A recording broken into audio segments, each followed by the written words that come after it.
No dormí nada, la alborada es testigo, vivo por ella.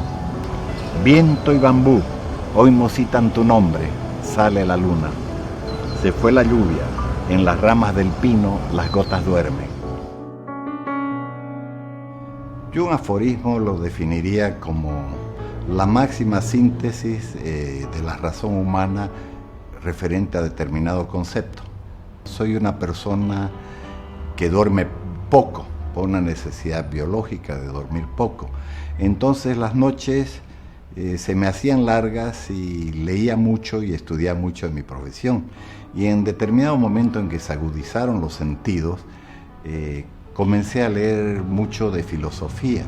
Entonces de leer a comenzar a escribir mis primeros aforismos fue un paso.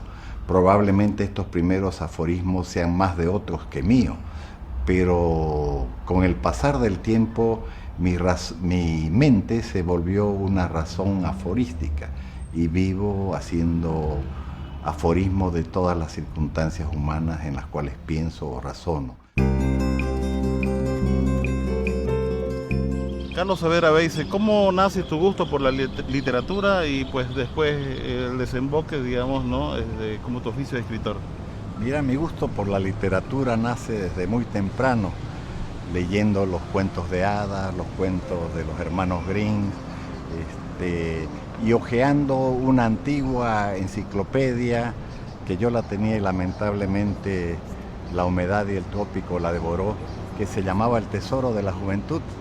Y posteriormente, años después, en Buenos Aires, donde residíamos un Deutsche Schulheim y de ahí íbamos al Colegio Martín Omar a estudiar el alemán muy estricto del hogar escolar alemán, nos encerraba en las tardes de 2 a 5 a hacer nuestras tareas.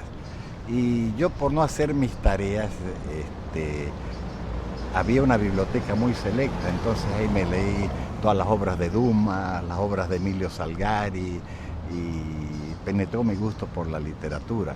Entonces también comencé a esa temprana edad a visitar la biblioteca pública de Olivos y a leer. Se volvió en mí la lectura un hábito. Hay una cosa muy interesante en tu trayectoria como escritor, Chicho, y veo que tú tomas como alternativa de comunicación el libro virtual. ¿Cuál es tu experiencia? Mira, yo partí hacia el libro digital con una finalidad ecológica y económica, como una manera de poder sacar mis libros al mundo y también con una finalidad ecológica, ya que cada libro se come un bosque. Estamos hablando de un escritor de talla internacional, más conocido en el exterior, traducido a varios idiomas. Estás en 18 bibliotecas de los Estados Unidos. ¿Cuál es la experiencia, digamos, de haber sido, digamos, un escritor totalmente global? Yo te diría que más que un escritor me considero una persona aficionada a la literatura y una mente que cultiva su razón. Entonces, de esa manera nació uno de los géneros en los cuales he conseguido destacarme un poco más de lo normal, que es el aforismo. ¿Cuál es tu experiencia literaria con el haiku? El haiku es prácticamente como retratar un instante de la vida de una forma mágica y poética, con las normas restrictas del uso de la palabra. En cierta forma, cuando vas haciendo haiku, sin darte cuenta, llegas a un estado zen y esa es una sensación muy agradable, muy hermosa, muy placentera. ¿Cuál es tu compromiso como escritor? Mi compromiso como escritor, como todo lo que he hecho en mi vida, es tratar de lograr una excelencia. Lamentablemente no he podido conseguir la excelencia, he roto yo mismo 2 novelas iniciales por mi oficio complicado de cirujano. Quizás ahora en estos años mayores perfeccionaré mi castellano, mi escritura y podré alcanzar un tipo de literatura de otro nivel. ¿Cuál es tu opinión sobre la literatura cruceña? La literatura cruceña está creciendo muchísimo.